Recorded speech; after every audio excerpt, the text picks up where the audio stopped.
Titan is the largest moon of Saturn and the second largest natural satellite in the solar system. It is the only moon known to have a dense atmosphere, and is the only known object in space other than Earth on which clear evidence of stable bodies of surface liquid has been found. Titan is one of 7 gravitationally rounded moons in orbit around Saturn, and the second most distant from Saturn of those 7. Frequently described as a planet-like moon, Titan is 50% larger in diameter than Earth's moon and 80% more massive. It is the second largest moon in the solar system after Jupiter's moon Ganymede, and is larger than the planet Mercury, but only 40% is massive.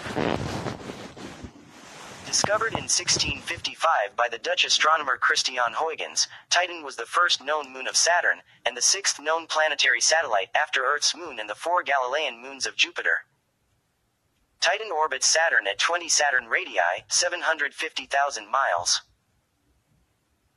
From Titan's surface, Saturn subtends an arc of 5.09 degrees, and if it were visible through the moon's thick atmosphere, it would appear 11.4 times larger in the sky than the moon from Earth. Holy shit.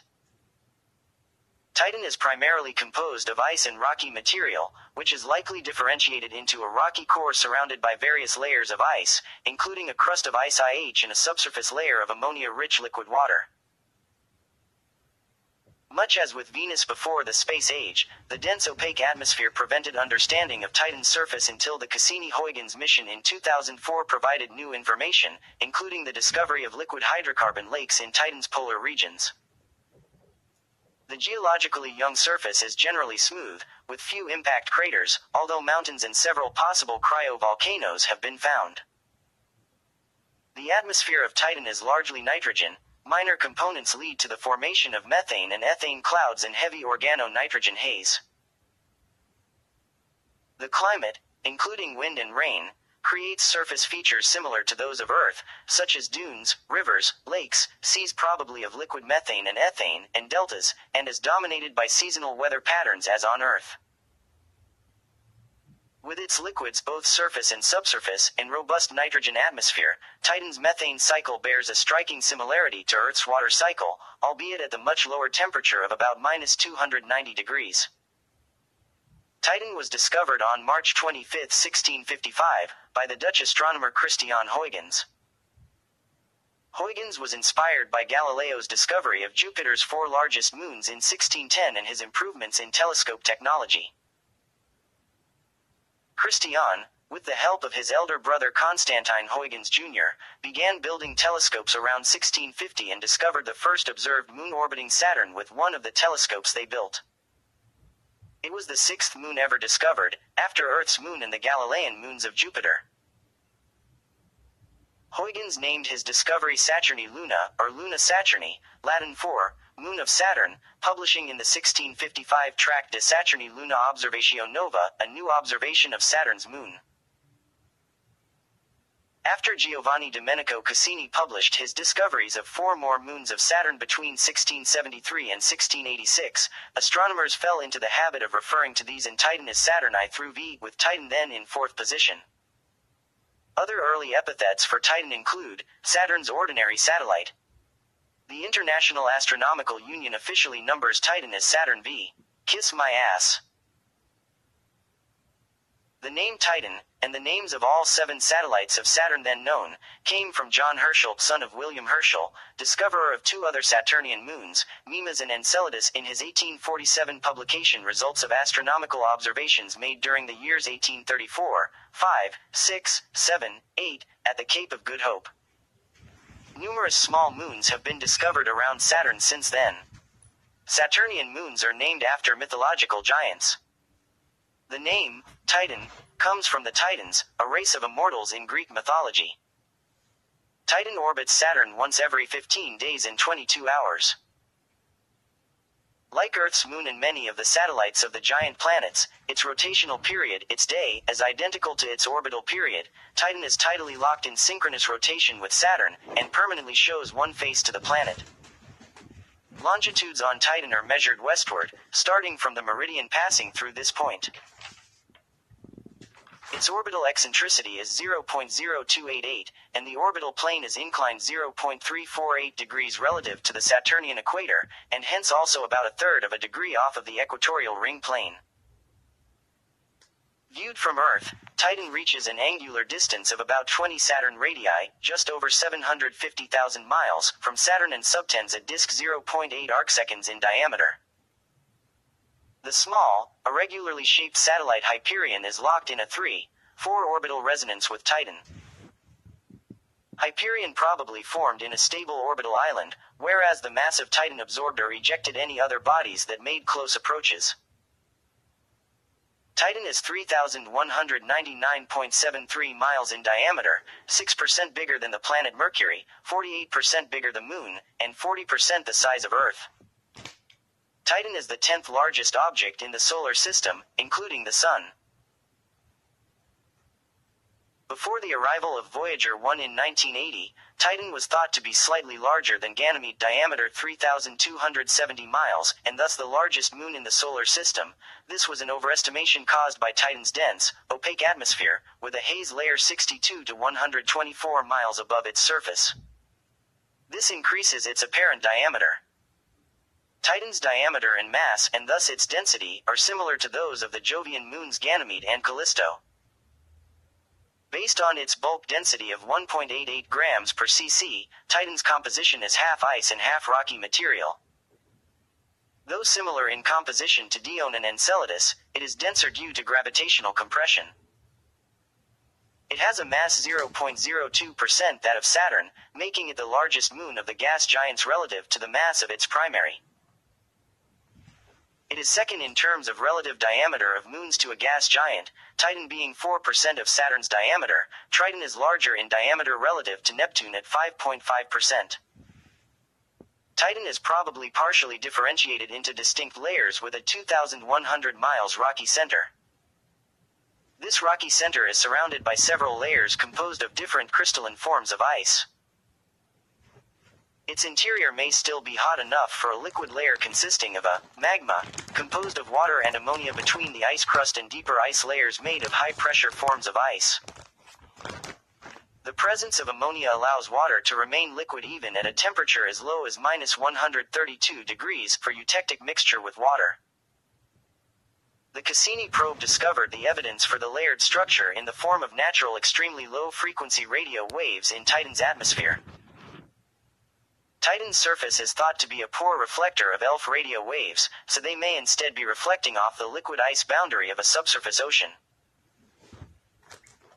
Surface features were observed by the Cassini spacecraft to systematically shift by up to 19 miles between October 2005 and May 2000.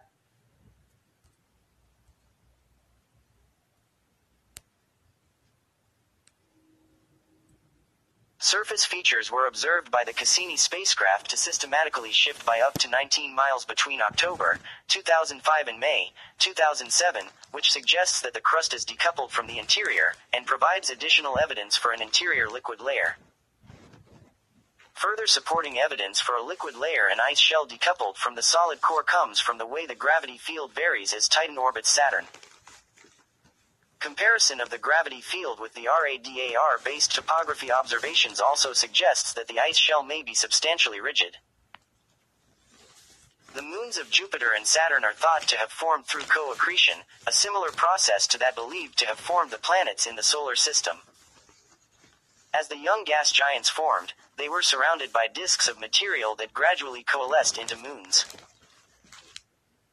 Whereas Jupiter possesses 4 large satellites in highly regular, planet-like orbits, Titan overwhelmingly dominates Saturn's system and possesses a high orbital eccentricity not immediately explained by co-accretion alone. A proposed model for the formation of Titan is that Saturn's system began with a group of moons similar to Jupiter's Galilean satellites, but that they were disrupted by a series of giant impacts, which would go on to form Titan. Saturn's mid-sized moons, such as Iapetus and Rhea, were formed from the debris of these collisions. Such a violent beginning would also explain Titan's orbital eccentricity. A 2014 analysis of Titan's atmospheric nitrogen suggested that it was possibly sourced from material similar to that found in the Oort cloud and not from sources present during co-accretion of materials around Saturn. Titan is the only moon with an atmosphere, and its atmosphere is the only nitrogen-rich dense atmosphere in the solar system aside from the Earth's. Observations of it made in 2004 by Cassini suggest that Titan is a super rotator, like Venus, with an atmosphere that rotates much faster than its surface. Observations from the Voyager space probes have shown that Titan's atmosphere is denser than Earth's, with a surface pressure about 1.45 atmospheres. It is also about 1.19 times as massive as Earth's overall, or about 7.3 times more massive on a per-surface area basis. Opaque haze layers block most visible light from the sun and other sources and obscure Titan's surface features. Damn it, this is stupid. Titan's lower gravity means that its atmosphere is far more extended than Earth's.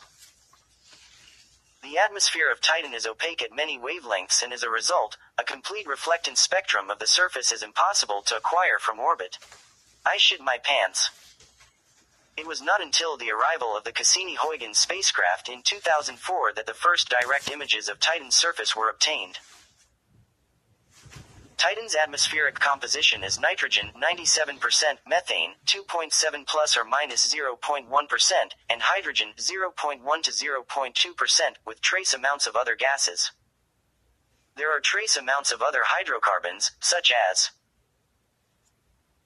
ethane, diacetylene, methylacetylene, acetylene and propane, and of other gases, such as cyanoacetylene, hydrogen cyanide, carbon dioxide, carbon monoxide, cyanogen, argon and helium. The hydrocarbons are thought to form in Titan's upper atmosphere in reactions resulting from the breakup of methane by the sun's ultraviolet light, producing a thick orange smog. Titan spends 95% of its time within Saturn's magnetosphere, which shields it from the solar wind. Energy from the sun should have converted all traces of methane in Titan's atmosphere into more complex hydrocarbons within 50 million years, a short time compared to the age of the solar system. The fuck? This suggests that methane must be replenished by a reservoir on or within Titan itself. The ultimate origin of the methane in its atmosphere may be its interior, released via eruptions from cryovolcanoes. On April 3, 2013, NASA reported that complex organic chemicals, collectively called tholins, likely arise on Titan, based on studies simulating the atmosphere of Titan. On June 6, 2013, scientists at the IAACSIC reported the detection of polycyclic aromatic hydrocarbons in the upper atmosphere of Titan.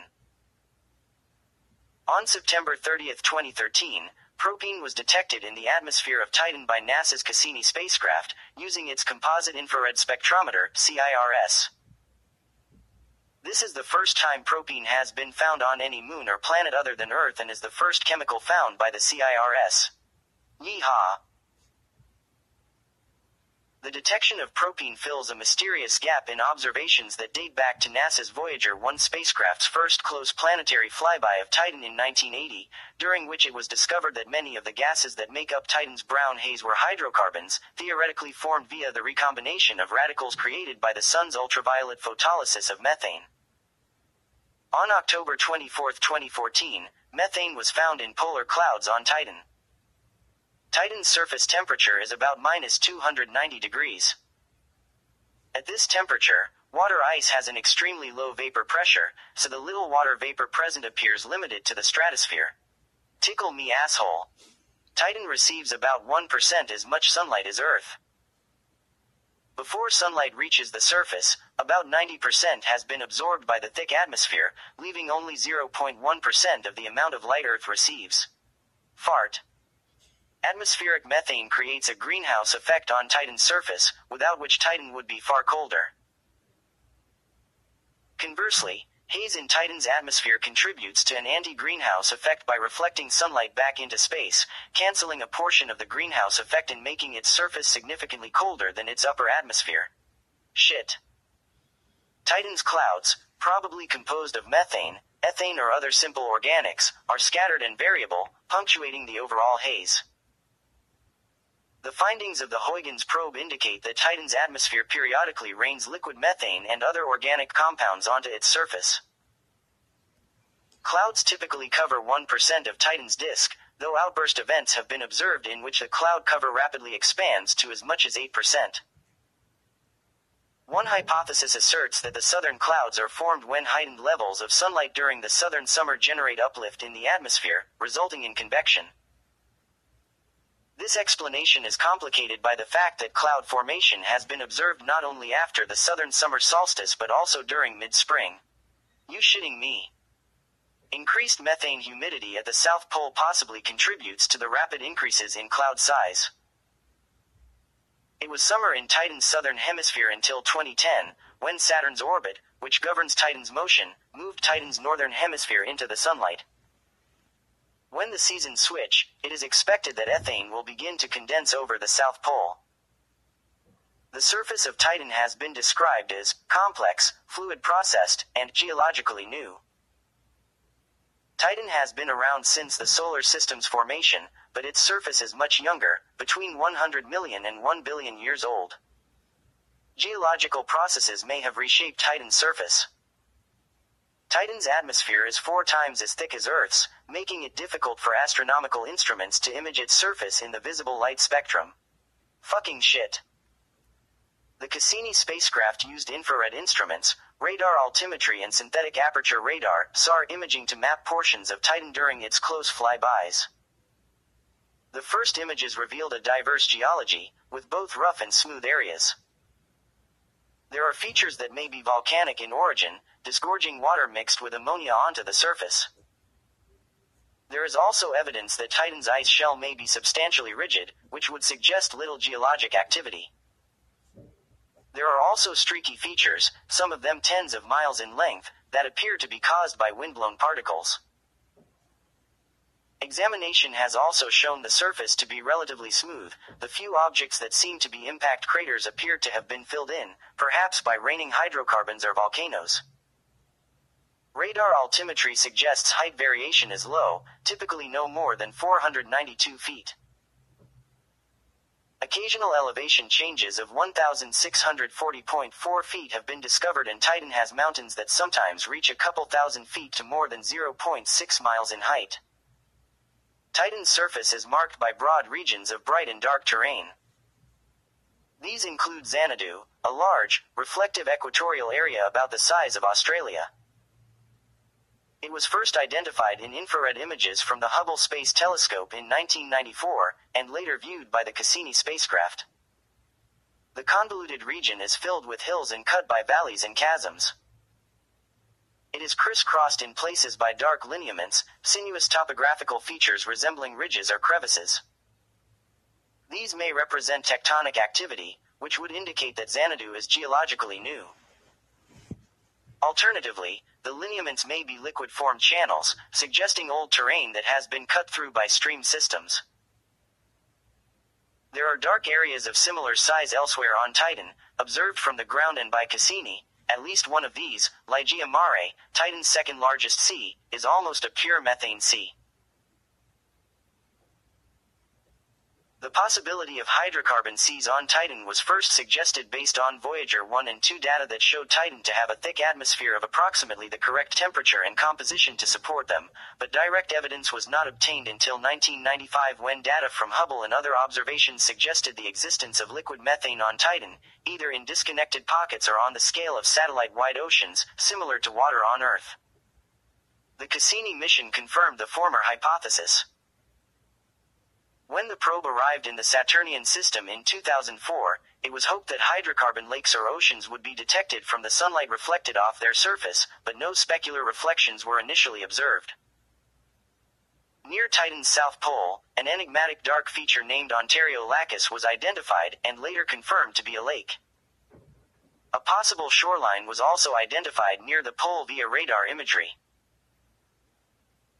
Following a flyby on July 22, 2006, in which the Cassini spacecraft's radar imaged the northern latitudes that were then enwintered, several large, smooth, and thus dark to radar patches were seen dotting the surface near the pole. Based on the observations, scientists announced, definitive evidence of lakes filled with methane on Saturn's moon Titan, in January 2007. The Cassini-Huygens team concluded that the image features are almost certainly the long-sought hydrocarbon lakes, the first stable bodies of surface liquid found outside Earth. Some appear to have channels associated with liquid and lie in topographical depressions. The liquid erosion features appear to be a very recent occurrence. Channels in some regions have created surprisingly little erosion, suggesting erosion on Titan is extremely slow, or some other recent phenomena may have wiped out older riverbeds and landforms. Overall, the Cassini radar observations have shown that lakes cover only a small percentage of the surface, making Titan much drier than Earth. Most of the lakes are concentrated near the poles where the relative lack of sunlight prevents evaporation, but several long-standing hydrocarbon lakes in the equatorial desert regions have also been discovered, including one near the Huygens landing site in the Shangri-La region, which is about half the size of the Great Salt Lake in Utah. The equatorial lakes are probably oases, i.e. the likely supplier is underground aquifers. In June 2008, the visual and infrared mapping spectrometer on Cassini confirmed the presence of liquid ethane beyond doubt in Ontario Lacus. On December 21, 2008, Cassini passed directly over Ontario Lacus and observed specular reflection in radar. The strength of the reflection saturated the probe's receiver, indicating that the lake level did not vary by more than 3 mm, implying either that surface winds were minimal, or the lake's hydrocarbon fluid is viscous. On July 8, 2009, Cassini's VIMS observed a specular reflection indicative of a smooth, mirror-like surface, off what today is called Jingpo Lacus, a lake in the North Polar region shortly after the area emerged from 15 years of winter darkness. Specular reflections are indicative of a smooth, mirror-like surface, so the observation corroborated the inference of the presence of a large liquid body drawn from radar imaging. Early radar measurements made in July 2009 and January 2010 indicated that Ontario Lacus was extremely shallow, with an average depth of 1 to 9 feet, and a maximum depth of 9.8 to 23 feet. In contrast, the Northern Hemisphere's Ligeia Mare was initially mapped to depths exceeding 8 meters, the maximum discernible by the radar instrument and the analysis techniques of the time. Later science analysis, released in 2014, more fully mapped the depths of Titan's 3 methane seas and showed depths of more than 660 feet. Ligeia Mare averages from 66 to 131 feet in depth, while other parts of Ligeia did not register any radar reflection at all, indicating a depth of more than 660 feet.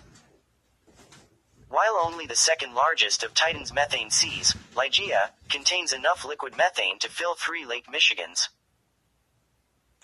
In May 2013, Cassini's radar altimeter observed Titan's Vid-Flumina channels, defined as a drainage network connected to Titan's second largest hydrocarbon sea, Ligeia Mare. Analysis of the received altimeter echoes showed that the channels are located in deep, up to approximately 1,870 feet, steep-sided canyons and have strong specular surface reflections that indicate they are currently filled with liquid. Elevations of the liquid in these channels are at the same level as Ligeia Mare to within a vertical precision of about 2.2 feet, consistent with the interpretation of drowned river valleys. Specular reflections are also observed in lower-order tributaries elevated above the level of Ligeia Mare, consistent with drainage feeding into the main channel system. This is likely the first direct evidence of the presence of liquid channels on Titan and the first observation of 100-meter deep canyons on Titan. Vid-Flumina canyons are thus drowned by the sea, but there are a few isolated observations to attest to the presence of surface liquids standing at higher elevations. During 6 flybys of Titan from 2006 to 11, Cassini gathered radiometric tracking and optical navigation data from which investigators could roughly infer Titan's changing shape. The density of Titan is consistent with a body that is about 60% rock and 40% water. The team's analyses suggest that Titan's surface can rise and fall by up to 42 feet during each orbit. That degree of warping suggests that Titan's interior is relatively deformable, and that the most likely model of Titan is one in which an icy shell tens of miles thick floats atop a global ocean. The team's findings, together with the results of previous studies, hint that Titan's ocean may lie no more than 62 miles below its surface. On July 2, 2014, NASA reported the ocean inside Titan may be as salty as the Dead Sea. On September 3, 2014, NASA reported studies suggesting methane rainfall on Titan may interact with a layer of icy materials underground, called an alcanophore, to produce ethane and propane that may eventually feed into rivers and lakes. In 2016, Cassini found the first evidence of fluid-filled channels on Titan, in a series of deep, steep-sided canyons flowing into Ligeia Mare. This network of canyons, dubbed Vid Flumina, range in depth from 787 to 1,870 feet and have sides as steep as 40 degrees. They are believed to have formed either by crustal uplifting, like Earth's Grand Canyon, or a lowering of sea level, or perhaps a combination of the two. The depth of erosion suggests that liquid flows in this part of Titan are long-term features that persist for thousands of years. Radar, SAR and imaging data from Cassini have revealed few impact craters on Titan's surface. These impacts appear to be relatively young, compared to Titan's age. The few impact craters discovered include a 270 miles two-ring impact basin named MR25 seen by Cassini's ISS as a bright dark concentric pattern. A smaller, 37 miles, flat-floored crater named Sinlap and a 19 miles crater with a central peak and dark floor named Casa have also been observed. Radar and Cassini imaging have also revealed crateriforms, circular features on the surface of Titan that may be impact-related, but lack certain features that would make identification certain. For example, a 56 miles ring of bright, rough material known as guabonito has been observed by Cassini. This feature is thought to be an impact crater filled in by dark, windblown sediment. Several other similar features have been observed in the dark Shangri-La and Aru regions. Radar observed several circular features that may be craters in the bright region Xanadu during Cassini's April 30, 2006 flyby of Titan. Many of Titan's craters or probable craters display evidence of extensive erosion, and all show some indication of modification.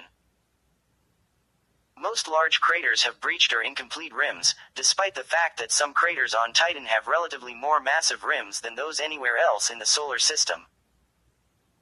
There is little evidence of formation of palimpsests through viscoelastic crustal relaxation, unlike on other large icy moons.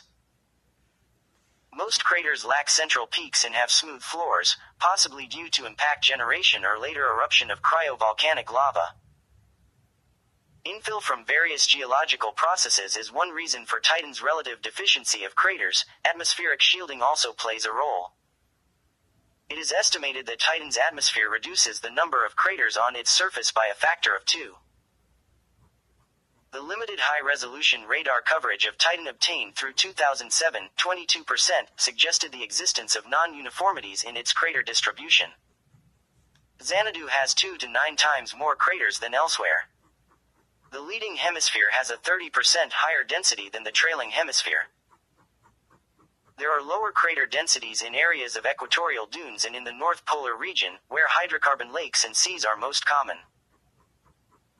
Pre-Cassini models of impact trajectories and angles suggest that where the impactor strikes the water ice crust, a small amount of ejecta remains as liquid water within the crater. It may persist as liquid for centuries or longer, sufficient for the synthesis of simple precursor molecules to the origin of life. Scientists have long speculated that conditions on Titan resemble those of early Earth, though at a much lower temperature. The detection of argon-40 in the atmosphere in 2004 indicated that volcanoes had spawned plumes of lava, composed of water and ammonia. Global maps of the lake distribution on Titan's surface revealed that there is not enough surface methane to account for its continued presence in its atmosphere, and thus that a significant portion must be added through volcanic processes. Still, there is a paucity of surface features that can be unambiguously interpreted as cryovolcanoes. One of the first of such features revealed by Cassini radar observations in 2004, called Ganesa macula, resembles the geographic features called pancake domes, found on Venus, and was thus initially thought to be cryovolcanic in origin, until Kirk et al. refuted this hypothesis at the American Geophysical Union annual meeting in December 2008. The feature was found to be not a dome at all, but appeared to result from accidental combination of light and dark patches. In 2004, Cassini also detected an unusually bright feature, called Tertola Facula, which was interpreted as a cryovolcanic dome. No similar features have been identified as of 2010. In December 2008, astronomers announced the discovery of two transient but unusually long-lived, bright spots in Titan's atmosphere, which appear too persistent to be explained by mere weather patterns, suggesting they were the result of extended cryovolcanic episodes. A mountain range measuring 93 miles long, 19 miles wide and 0.93 miles high was also discovered by Cassini in 2006. This range lies in the southern hemisphere and is thought to be composed of icy material and covered in methane snow. The movement of tectonic plates, perhaps influenced by a nearby impact basin, could have opened a gap through which the mountain's material upwelled. Prior to Cassini, scientists assumed that most of the topography on Titan would be impact structures, yet these findings reveal that similar to Earth, the mountains were formed through geological processes. In 2008, Geoffrey Moore, planetary geologist of Ames Research Center, proposed an alternate view of Titan's geology. Noting that no volcanic features had been unambiguously identified on Titan so far, he asserted that Titan is a geologically dead world, whose surface is shaped only by impact cratering, fluvial and aeolian erosion, mass wasting and other exogenic processes. You sound like an asshole. According to this hypothesis, methane is not emitted by volcanoes but slowly diffuses out of Titan's cold and stiff interior. Gunessa Macula may be an eroded impact crater with a dark dune in the center. The mountainous ridges observed in some regions can be explained as heavily degraded scarps of large multi-ring impact structures or as a result of the global contraction due to the slow cooling of the interior.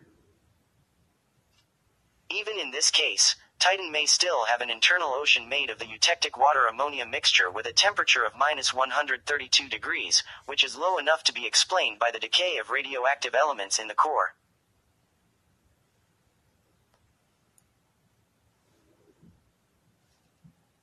The bright Xanadu terrain may be a degraded heavily cratered terrain similar to that observed on the surface of Callisto. Indeed, were it not for its lack of an atmosphere, Callisto could serve as a model for Titan's geology in this scenario. Geoffrey Moore even called Titan, Callisto with weather. In March 2009, structures resembling lava flows were announced in a region of Titan called Haute Arcus, which appears to fluctuate in brightness over several months. Though many phenomena were suggested to explain this fluctuation, the lava flows were found to rise 660 feet above Titan's surface, consistent with it having been erupted from beneath the surface. In December 2010, the Cassini mission team announced the most compelling possible cryovolcano yet found. Named Sotra-Patera, it is one in a chain of at least 3 mountains, each between 3,280 and 4,921 feet in height, several of which are topped by large craters. The ground around their bases appears to be overlaid by frozen lava flows. Crater-like landforms possibly formed via explosive, Mar-like or caldera-forming cryovolcanic eruptions have been identified in Titan's polar regions. These formations are sometimes nested or overlapping and have features suggestive of explosions and collapses, such as elevated rims, halos, and internal hills or mountains. The polar location of these features and their colocalization with Titan's lakes and seas suggests volatiles such as methane may help power them. Some of these features appear quite fresh, suggesting that such volcanic activity continues to the present. Most of Titan's highest peaks occur near its equator in so-called ridge belts. They are believed to be analogous to Earth's fold mountains such as the Rockies or the Himalayas, formed by the collision and buckling of tectonic plates, or to subduction zones like the Andes, where upwelling lava or cryolava from a melting descending plate rises to the surface. One possible mechanism for their formation is tidal forces from Saturn. Because Titan's icy mantle is less viscous than Earth's magma mantle, and because its icy bedrock is softer than Earth's granite bedrock, mountains are unlikely to reach heights as great as those on Earth. In 2016, the Cassini team announced what they believed to be the tallest mountain on Titan. Located in the Mithrim Montes range, it is 10,948 feet tall. If volcanism on Titan really exists, the hypothesis is that it is driven by energy released from the decay of radioactive elements within the mantle, as it is on Earth. Magma on Earth is made of liquid rock, which is less dense than the solid rocky crust through which it erupts. Because ice is less dense than water, Titan's watery magma would be denser than its solid icy crust. This means that cryovolcanism on Titan would require a large amount of additional energy to operate, possibly via tidal flexing from nearby Saturn. The low-pressure ice, overlaying a liquid layer of ammonium sulfate, ascends buoyantly, and the unstable system can produce dramatic plume events. Titan is resurfaced through the process by grain-sized ice and ammonium sulfate ash, which helps produce a wind-shaped landscape and sand dune features. Titan may have been much more geologically active in the past. Models of Titan's internal evolution suggest that Titan's crust was only 6 miles thick until about 500 million years ago, allowing vigorous cryovolcanism with low-viscosity water magmas to erase all surface features formed before that time. Titan's modern geology would have formed only after the crust thickened to 31 miles and thus impeded constant cryovolcanic resurfacing, with any cryovolcanism occurring since that time producing much more viscous water magma with larger fractions of ammonia and methanol. This would also suggest that Titan's methane is no longer being actively added to its atmosphere and could be depleted entirely within 50 million years. Fuck my ass. Many of the more prominent mountains and hills have been given official names by the fucked up bitch IAU. According to JPL, by convention, mountains on Titan are named for mountains from Middle-earth, the fictional setting in fantasy novels by J.R.R. Tolkien. Cole's collections of hills are named for characters from the same Tolkien works. In the first images of Titan's surface taken by Earth-based telescopes in the early 2000s, large regions of dark terrain were revealed straddling Titan's equator. Prior to the arrival of Cassini, these regions were thought to be seas of liquid hydrocarbons. Radar images captured by the Cassini spacecraft have instead revealed some of these regions to be extensive plains covered in longitudinal dunes, up to 330 feet high, about half a mile wide, and tens to hundreds of kilometers long. Dunes of this type are always aligned with average wind direction. In the case of Titan, steady zonal eastward winds combine with variable tidal winds, approximately 2 miles per hour. The tidal winds are the result of tidal forces from Saturn on Titan's atmosphere, which are 400 times stronger than the tidal forces of the Moon on Earth and tend to drive wind toward the equator. This wind pattern, it was hypothesized, causes granular material on the surface to gradually build up in long parallel dunes aligned west to east. The dunes break up around mountains, where the wind direction shifts. The longitudinal or linear dunes were initially presumed to be formed by moderately variable winds that either follow one mean direction or alternate between two different directions. Subsequent observations indicate that the dunes point to the east, although climate simulations indicate Titan's surface winds blow toward the west. At less than 2 miles per hour, they are not powerful enough to lift and transport surface material. Recent computer simulations indicate that the dunes may be the result of rare storm winds that happen only every 15 years when Titan is in equinox. These storms produce strong downdrafts, flowing eastward at up to 22 miles per hour when they reach the surface. The sand on Titan is likely not made up of small grains of silicates like the sand on Earth, but rather might have formed when liquid methane rained and eroded the water ice bedrock, possibly in the form of flash floods. Alternatively, the sand could also have come from organic solids called tholins, produced by photochemical reactions in Titan's atmosphere. Studies of dunes composition in May 2008 revealed that they possessed less water than the rest of Titan, and are thus most likely derived from organic soot-like hydrocarbon polymers clumping together after raining onto the surface. Calculations indicate the sand on Titan has a density of 1/3 that of terrestrial sand. The low density combined with the dryness of Titan's atmosphere might cause the grains to clump together because of static electricity buildup.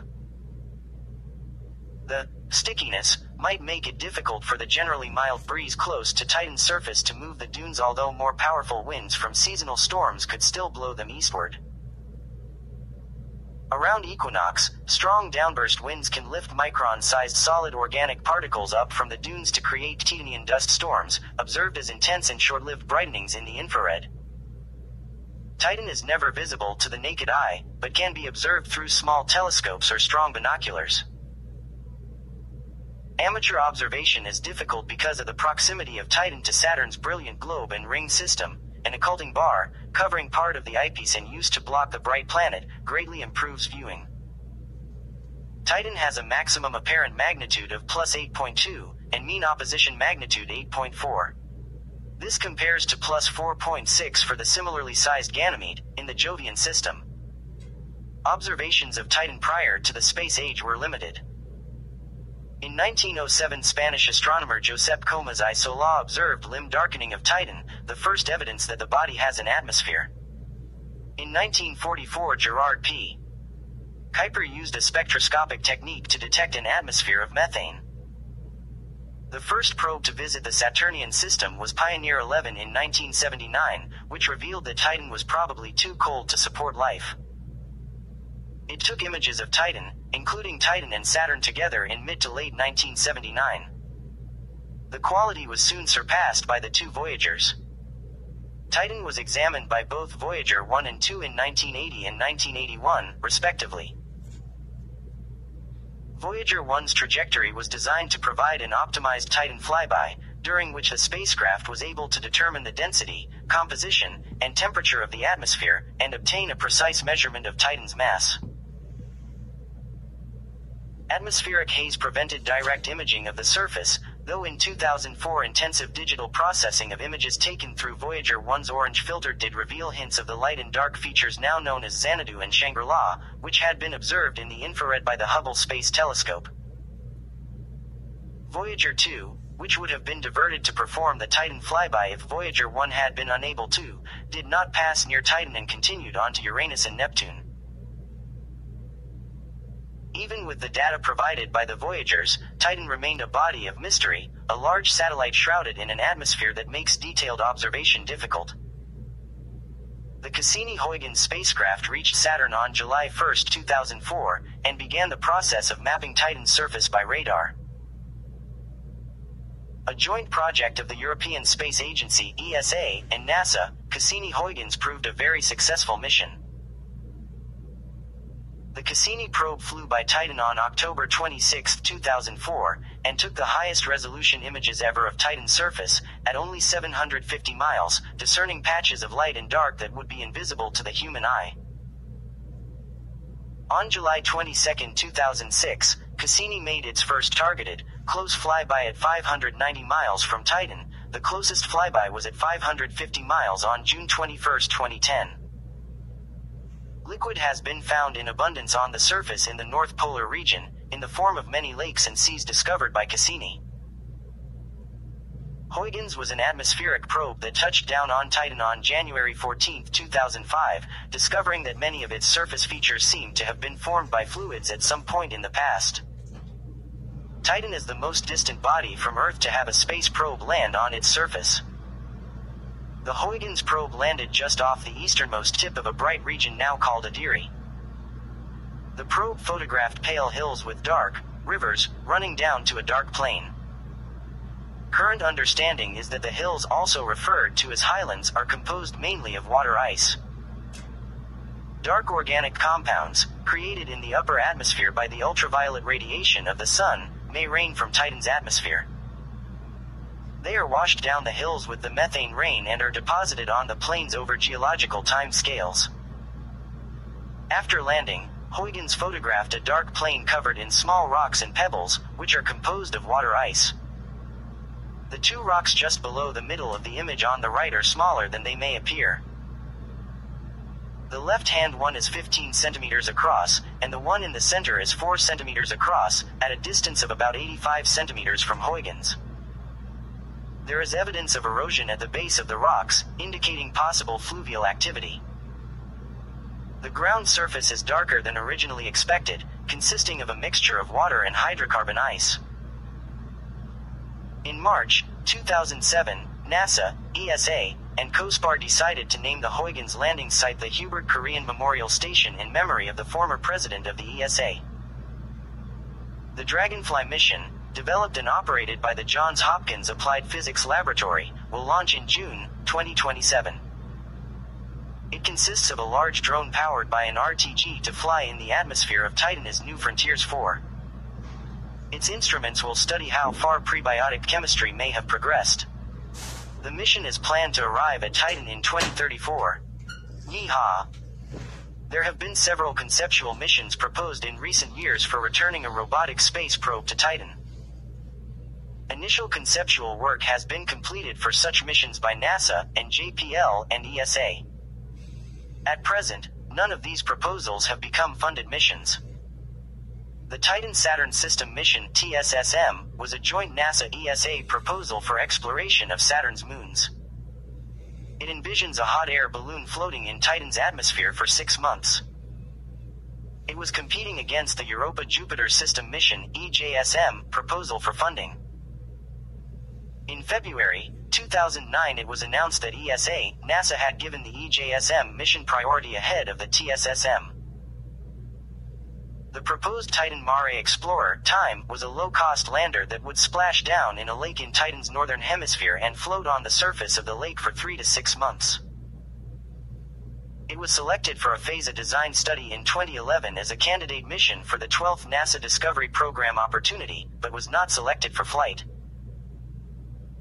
Another mission to Titan proposed in early 2012 by Jason Barnes, a scientist at the University of Idaho, is the Aerial Vehicle for In Situ and Airborne Titan Reconnaissance (AVIATR).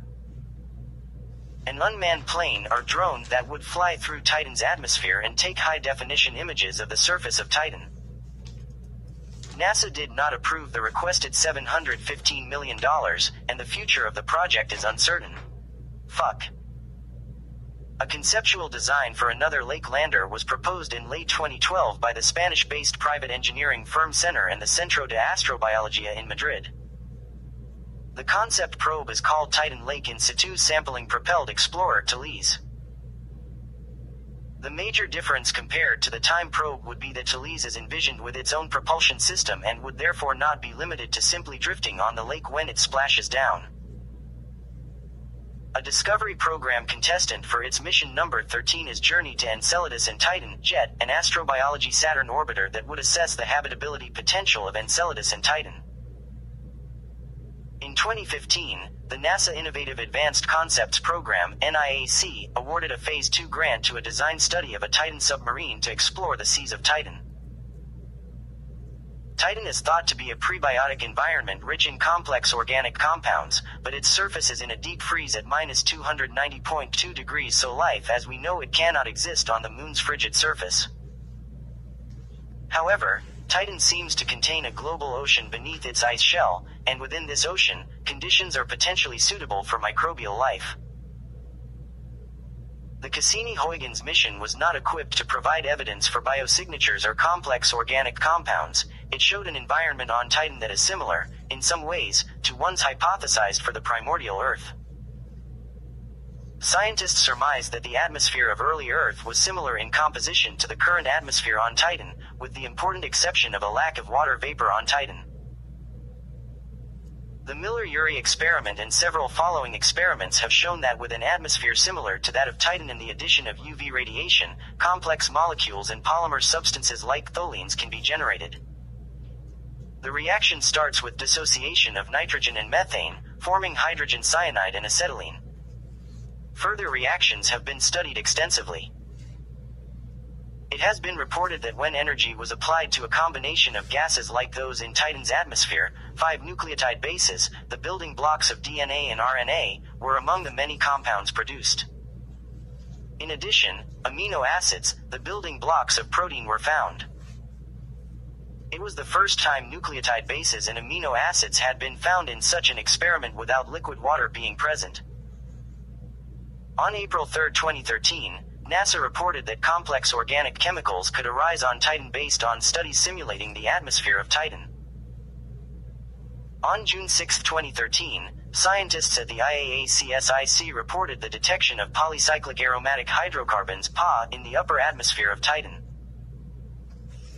On July 26, 2017, Cassini scientists positively identified the presence of carbon chain anions in Titan's upper atmosphere which appeared to be involved in the production of large complex organics. These highly reactive molecules were previously known to contribute to building complex organics in the interstellar medium, therefore highlighting a possibly universal stepping stone to producing complex organic material. On July 28, 2017, scientists reported that acrylonitrile, or vinyl cyanide, C2H3CN, possibly essential for life by being related to cell membrane and vesicle structure formation, had been found on Titan. In October 2018, researchers reported low-temperature chemical pathways from simple organic compounds to complex polycyclic aromatic hydrocarbon (PAH) chemicals. Such chemical pathways may help explain the presence of PAHs in the low-temperature atmosphere of Titan, and may be significant pathways, in terms of the PAH world hypothesis, in producing precursors to biochemicals related to life as we know it. Laboratory simulations have led to the suggestion that enough organic material exists on Titan to start a chemical evolution analogous to what is thought to have started life on Earth.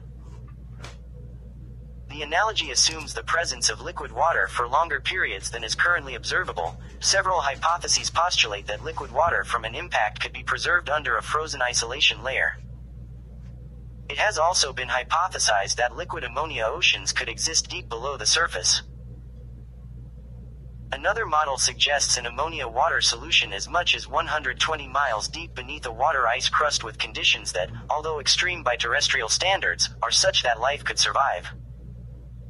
Heat transfer between the interior and upper layers would be critical in sustaining any subsurface oceanic life. Detection of microbial life on Titan would depend on its biogenic effects, with the atmospheric methane and nitrogen examined. It has been speculated that life could exist in the lakes of liquid methane on Titan, just as organisms on Earth live in water. Such organisms would inhale H2 in place of O2, metabolize it with acetylene instead of glucose, and exhale methane instead of carbon dioxide.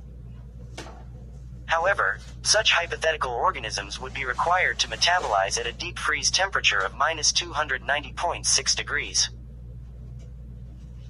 All life forms on Earth, including methanogens, use liquid water as a solvent. It is speculated that life on Titan might instead use a liquid hydrocarbon, such as methane or ethane, although water is a stronger solvent than methane. Water is also more chemically reactive, and can break down large organic molecules through hydrolysis. A life form whose solvent was a hydrocarbon would not face the risk of its biomolecules being destroyed in this way. In 2005, astrobiologist Chris McKay argued that if methanogenic life did exist on the surface of Titan, it would likely have a measurable effect on the mixing ratio in the Titan troposphere. Levels of hydrogen and acetylene would be measurably lower than otherwise expected. Assuming metabolic rates similar to those of methanogenic organisms on Earth, the concentration of molecular hydrogen would drop by a factor of 1,000 on the Titanian surface solely due to a hypothetical biological sink. McKay noted that, if life is indeed present, the low temperatures on Titan would result in very slow metabolic processes, which could conceivably be hastened by the use of catalysts similar to enzymes. He also noted that the low solubility of organic compounds in methane presents a more significant challenge to any possible form of life. Forms of active transport, and organisms with large surface-to-volume ratios could theoretically lessen the disadvantages posed by this fact. In 2010, Daryl Strobel, from Johns Hopkins University, identified a greater abundance of molecular hydrogen in the upper atmospheric layers of Titan compared to the lower layers, arguing for a downward flow at a rate of roughly 1028 molecules per second and disappearance of hydrogen near Titan's surface. As Strobel noted, his findings were in line with the effects McKay had predicted if methanogenic lifeforms were present.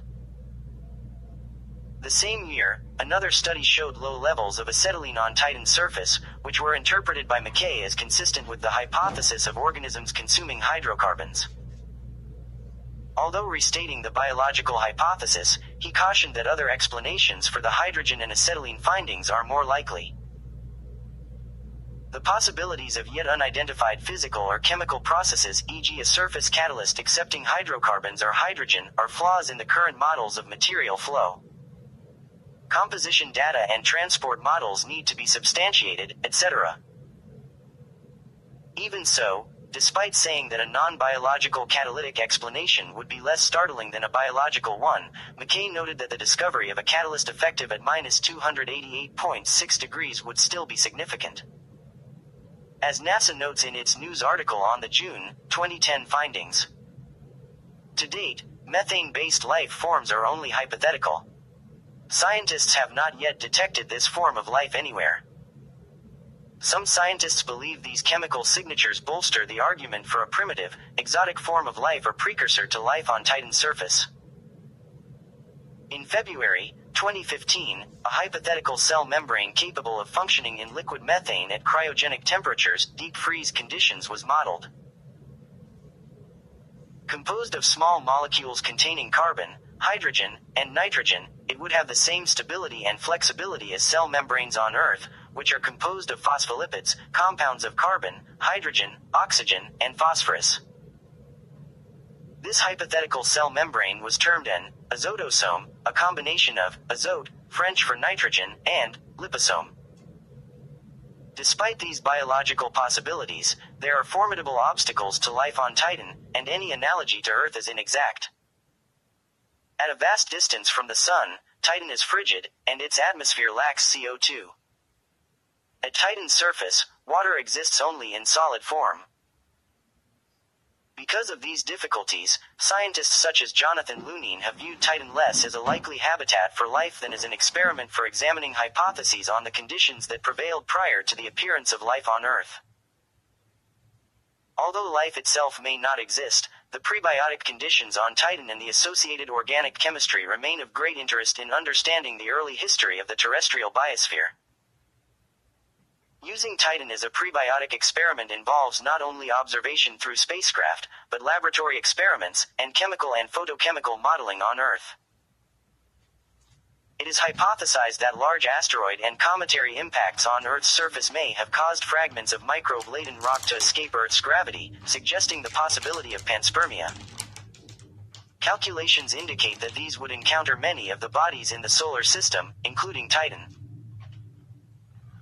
On the other hand, Jonathan Lunine has argued that any living things in Titan's cryogenic hydrocarbon lakes would need to be so different chemically from Earth life that it would not be possible for one to be the ancestor of the other. Conditions on Titan could become far more habitable in the far future. 5 billion years from now, as the Sun becomes a red giant, its surface temperature could rise enough for Titan to support liquid water on its surface, making it habitable. As the Sun's ultraviolet output decreases, the haze in Titan's upper atmosphere will be depleted, lessening the anti-greenhouse effect on the surface and enabling the greenhouse created by atmospheric methane to play a far greater role.